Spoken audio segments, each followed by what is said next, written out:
You know those moments? The air just gets thick, voices go up a notch, maybe someone storms off. We've all been there, right? That classic family argument, the marital spat. Oh, absolutely. It's almost universal. But have you ever thought, even for a second, if those heated words could actually land you in legal trouble if things went terribly wrong? It's a scary thought, isn't it? Yeah, and something pretty significant just happened in Delhi that shines a whole new light on this. Right. It's quite interesting how the law tries to navigate these really complex family dynamics. Just recently, actually, April 29th, 2025, Justice Ravinder Dudeja at the Delhi High Court made a really important ruling. Okay, what was the core of it? He basically stated pretty clearly that just because there are family quarrels, disagreements between spouses, that doesn't automatically mean someone is considered abetting a suicide. Hmm. So it draws a line. Exactly. A really crucial line, I think, between the sort of everyday friction in close relationships and actual criminal acts. Yeah, because when you dig into Justice Dudeja's ruling, what really stands out is this idea that it takes, well, more than just yelling or some nasty comments to be accused of driving someone to suicide. Hmm. The court seems to be saying you need evidence of active instigation, maybe even a deliberate plot or clear actions that helped someone end their life. Yeah, deliberate assistance is key. So that huge fight about whose turn it was to take out the bins, probably not going to end up in a courtroom, thankfully. Let's hope not.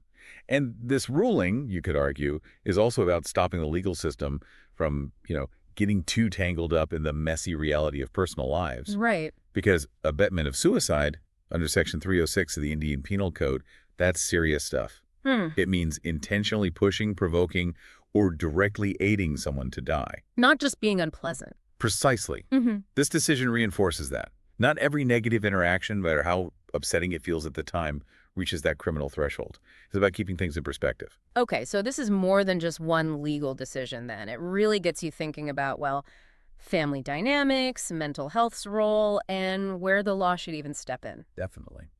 So let's dive deep into this ruling, the specific case that sparked it, and why it seems to have resonated with so many people who know family life isn't always smooth sailing. We need to get past the headlines here. Absolutely. And what's really central is the court's focus on intent. They talked about intentional instigation and needing evidence of a clear conspiracy. Right, those are strong words. They are. And it means the bar for proving abetment is set quite high. The court was very direct. Harassment alone does not suffice for abetment. That's a key takeaway. Just because there is conflict, even unpleasantness, doesn't automatically mean criminal guilt in a suicide case. Exactly. It protects against potentially unfair accusations, but it also reinforces that core legal principle. Mm-hmm. You need to prove actual criminal intent, not just that someone was emotionally distressed before a tragedy. That's a really good point. And it connects to something else the court looked at very closely: the mental health of the person involved. Yes, they brought that in quite significantly, acknowledging that someone's emotional and mental state is a vital part of the context. Did they mention specific conditions? They did. Things like depression, bipolar disorder, they were mentioned as examples of vulnerabilities the court felt had to be considered. Which makes sense because people handle conflict so differently, don't they? Absolutely. The court order specifically mentioned that someone being emotionally or mentally vulnerable due to depression and other psychiatric problems is a big factor. A big factor. Yeah. It feels like a real move towards recognizing those internal struggles people might be facing and how that affects their reactions. So does that mean if someone is mentally vulnerable, the standard of proof changes? It seems so. The court used the phrase higher proof of instigation, Higher proof. Okay. which suggests, you need a much clearer, more direct link between the accused person's actions and the suicide when the deceased is already struggling. Right. It can't just be correlation. No. And they also brought up this idea of a normal person standard. What does that mean exactly? Basically, would the accused actions have likely driven an average, reasonably resilient person to take such an extreme step? Ah, okay. So it's not just about whether someone who was, say, hypersensitive might have been pushed over the edge. It adds a layer of objectivity. Precisely. Into situations that are often incredibly emotional and subjective. Okay, so let's get into the specifics of the case itself, the one that actually led to this ruling. What happened there? It involved a truly tragic situation where a husband took his own life. Yeah. Afterwards, accusations were leveled against his wife and their son. Okay. And adding another layer of complexity, it emerged that the wife had actually filed a complaint against the husband previously, alleging unnatural sex. Wow. So clearly a very troubled dynamic there already. Yeah. Yes, it paints a picture of a family facing some really serious difficulties. And there were reports that the deceased had apparently threatened, near the end, to implicate his wife and son in his death. Gosh, that just adds to the intensity of it all. It really does. Very emotionally charged. So what evidence did the prosecution have against the wife and son? Well, a key piece seemed to be a WhatsApp message from the deceased. Okay. In it, he apparently claimed he was being harassed by them and even that he was being forced to consume poison. Right. On the surface, that sounds pretty damning. It does. But then the defense presented their side. They brought in medical records showing the deceased had a history of depression, suicidal ideation, and bipolar disorder. Showing pre-existing vulnerability. Exactly.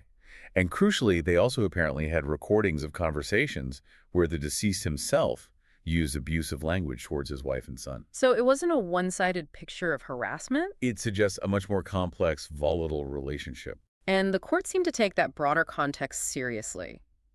Because a key part of the ruling was about suicide notes, right? Or messages in this case. Yes, absolutely. Yeah. The court made it clear that just because someone is named in a suicide note or WhatsApp message like this one, it doesn't automatically mean they're guilty of abetment. Why not? Well, the court recognized that such communications can be very subjective, written under extreme emotional distress. Blame assigned in a note doesn't automatically equal legal guilt unless there's other solid evidence. Evidence of that active instigation again. Exactly. That direct push or assistance, even a pattern of, say, verbal abuse might not meet the threshold without that specific element of urging someone towards suicide. Got it. And so what was the outcome for the wife and son in this specific case? The Delhi High Court granted them anticipatory bail. Which suggests... It strongly suggests that, based on the evidence presented at that stage, the court didn't see sufficient grounds for their immediate arrest on the abetment charges. Okay. So, stepping back again, what are the wider ripples from this ruling? It sounds pretty significant. It really is. It sets a noticeably higher bar for proving abetment of suicide. It signals clearly that you need solid proof of active instigation, not just emotional distress or accusations made in grief or anger. And that focus on mental health feels huge, too. Absolutely crucial. By specifically naming conditions like depression and bipolar disorder, the court is bringing a much-needed layer of nuance and understanding to these tragedies. It's acknowledging that someone's internal state really matters in how they react to conflict. Yes, and that offers vital protection, doesn't it? Against unfair blame in these incredibly painful situations, especially within families where things can get so messy. Think about how common arguments are. Harsh words get exchanged under stress. The court is saying, look, that's part of life. However unpleasant, it's not automatically criminal. It reminds you of those slightly absurd examples used to make the point, right? Like someone dramatically declaring they'll jump off a cliff because their spouse is lazy about washing dishes. Exactly. Or picturing a courtroom wading through hours of angry family WhatsApp voice notes, trying to find the one comment that crossed the line. It shows the absurdity of trying to criminalize every single negative interaction. It really underscores a common sense approach.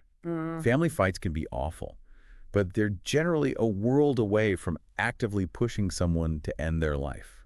Now, zooming out even more, this whole discussion touches on the massive issue of mental health. A critical issue, yes. We hear statistics from organizations like the WHO about India having a high suicide rate, sadly.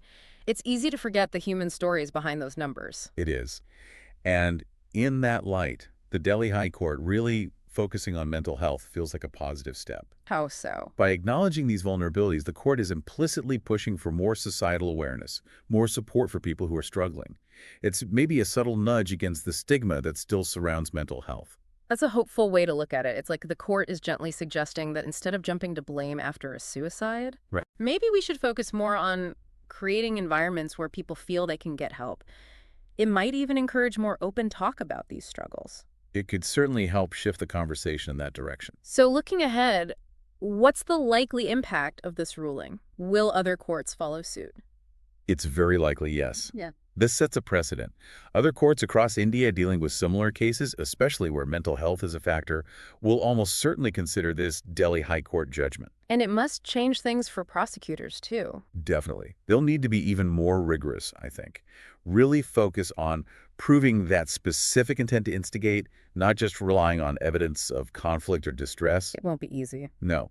And look, while the ruling brings clarity, it also highlights that tricky line between just an argument and genuinely harmful instigation.